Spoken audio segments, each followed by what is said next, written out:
በአማኝ ሕይወት ውስጥ የሚታዩ አብዛኞቹ ትግሎች ምንጫቸው የእግዚአብሔርን ፍቃድ ካለመረዳት ወይም ደግሞ በፍቃዱ ውስጥ ካለመኖር ጋር የተያያዙ ናቸው። የእግዚአብሔር ሰላም በያላችሁበት ለሁላችሁ። የመንፈሳዊ እውቀት ኃይል በተሰኘው 12 ክፍል አጫጭር ትምህርቶቻችን ስለ መንፈሳዊ እውቀት ያላችሁ እይታ እንደተቀየረና እንደተባረካችሁበት አምናለሁ። ከዚህም አንጻር በሕይወት ዘመን መታወቅ ካለበት ዋና ነገር አንዱ የእግዚአብሔር ፍቃድ ነው።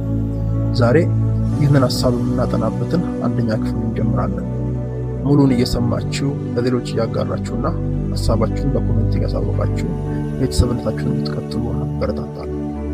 በመዝሙር 32 ቁጥር 8 ላይ እግዚአብሔር አስተምርሃለሁ፣ በምትሄድበትም መንገድ እመራሃለሁ የሚል የተስፋ ቃል ቢሰጥም ብዙዎች ይህንን መለኮታዊ መመሪያ ለማወቅ መሄድ የሚገባቸውን መንገድ ስለማይሄዱ በራሳቸው ጥረት ሲባክኑ ይታያል።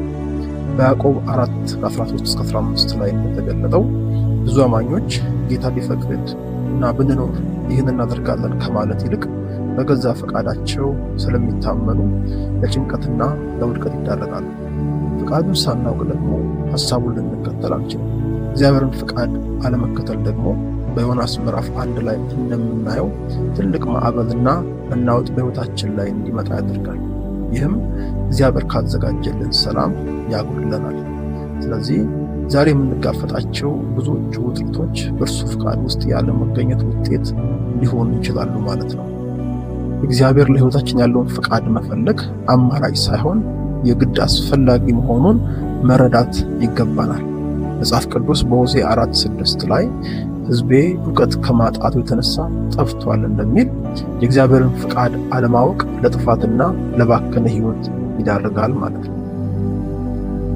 የእርሱን ፍቃድ ሳይታወቅ በሚቀርበት በየትኛውም ጊዜ በመጽሐፈ ምሳሌ ምዕራፍ 29 ቁጥር 18 ላይ የተጠቀሰው ራዕይ የሌለው ሕዝብ መረን ይወጣል የሚለው ቃል በሕይወታችን ይገለጣል። ሕይወታችን መባከን ብቻ ይሆናል። ተጨማሪም በኤፌሶን 5:17 ላይ የጌታ ፍቃድ ምን እንደሆነ አስተውሉ እንጂ ሞኞች አትሁኑ ተብሎ እንደተጻፈው የእግዚአብሔርን ፍቃድ ሳይፈልጉ መኖር መንፈሳዊ ስንፍና ውስጥ ያመላልሳል። ይህ እውቀት በሌለበት ሕይወት ውስጥ ግራ መጋባትና ፍሬቢስነት የተለመዱ እውነታዎች ይሆናሉ። በሕይወታችን ውስጥ የእግዚአብሔርን ፍቃድ አስቀድመን ማወቅ ያለብን ወሳኝ የሕይወት ዘርፎች አሉ። ትዳር፣ ስራ፣ ገንዘብ፣ አገልግሎትና ጓደኝነት ዋነኞቹ ናቸው።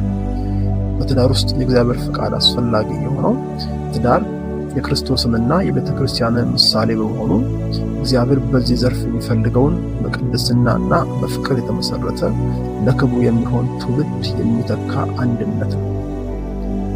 ስለዚህ እኛ ልናውቀው ከምንፈልገው በላይ ፍቃዱን እንድናውቅ ራሱ እግዚአብሔር ይፈልጋል።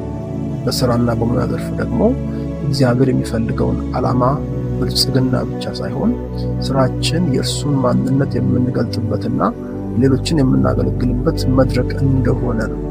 በቆላስይስ ምዕራፍ 3 ቁጥር 23 ላይ ይህ ሐሳብ በግልጽ ተነግሯል።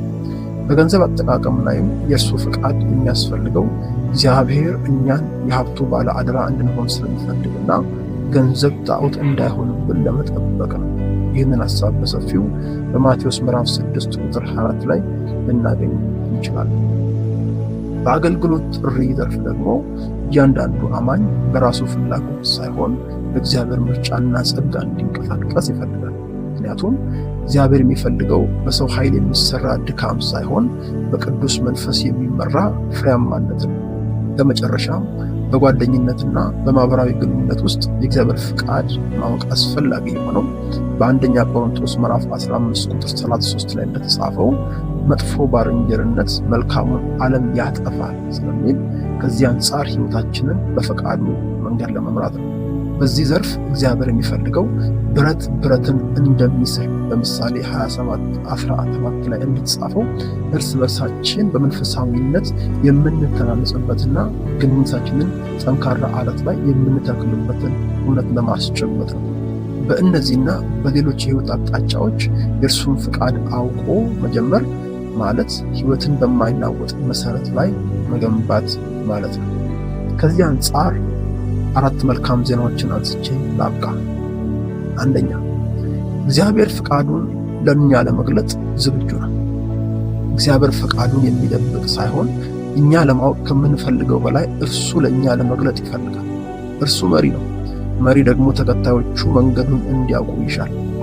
በመዝሙር 32:8 ላይ አስተምርሃለሁ፣ በምትሄድበትም መንገድ እመራሃለሁ፣ ዓይኖቼም በአንተ ላይ አኑሬ እመክርሃለሁ።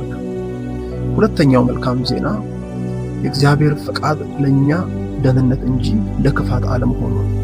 ብዙ ሰዎች የእግዚአብሔር ፈቃድ ከባድ ወይም ደስታን የሚነሳ ይመስላቸዋል። ነገር ግን ትልቁ የምስራች በኤርምያስ 29:11 ላይ እንደተጠቀሰው ስለ እናንተ ማስባትን ሐሳብ ያውቃል፣ ፍጻሜና ተስፋ እሰጣችሁ ዘንድ የሰላም ሐሳብ ነው እንጂ የክፋት አይደለም እንደሚል የእሱ ሐሳብና ፈቃድ ሁል ጊዜ ለመልካም። ሶስተኛው መልካም ዜና እግዚአብሔር ግልጽ መመሪያ ለመስጠት ቃል ገብቷል። ፈቃዱን ለማወቅ ስንፈልግ በጨለማ ውስጥ አይተወንም። በምሳሌ ምዕራፍ 3:6 ላይ እንደተጻፈው በመንገድ ሁሉ እርሱን እወቅ፣ እሱም ጎዳናህን ያቀናልሃል ይላል። ልባችንን ለእሱ ካቀረብን እርሱ መንገዳችንን ማቅናት ደግሞ በግልጽ መምራት ያውቅበታል። አራተኛው መልካም ዜና ፈቃዱን እንድናደርግ የሚያስችል ኃይል አብሮት ይልቃል። እግዚአብሔር ፈቃዱን ዝም ብሎ የሚነግረን ብቻ ሳይሆን የነገረንን ፈቃድ የምንኖርበትን ኃይል ጭምር የሚሰጥ መልካም አምላክ ነው። በፊልጵስዩስ ምዕራፍ 2:13 ላይ ስለ በጎ ፈቃዱ መፈለግንም ማድረግንም በእናንተ ውስጥ የሚሰራ እግዚአብሔር ነውና ይላል። ስለዚህ ፈቃዱን ለማወቅ ስንነሳ ለመፈጸም የሚያስችል ጸጋም አብሮት ከእግዚአብሔር ዘንድ እንደሚለቀቅ እርግጠኞች መሆን ይገባናል። አሁን ጥያቄው የእግዚአብሔር ፈቃድ በእርግጥ ምንድን ነው የሚል መሆን አለበት። ሳምንት ይቀጥላል።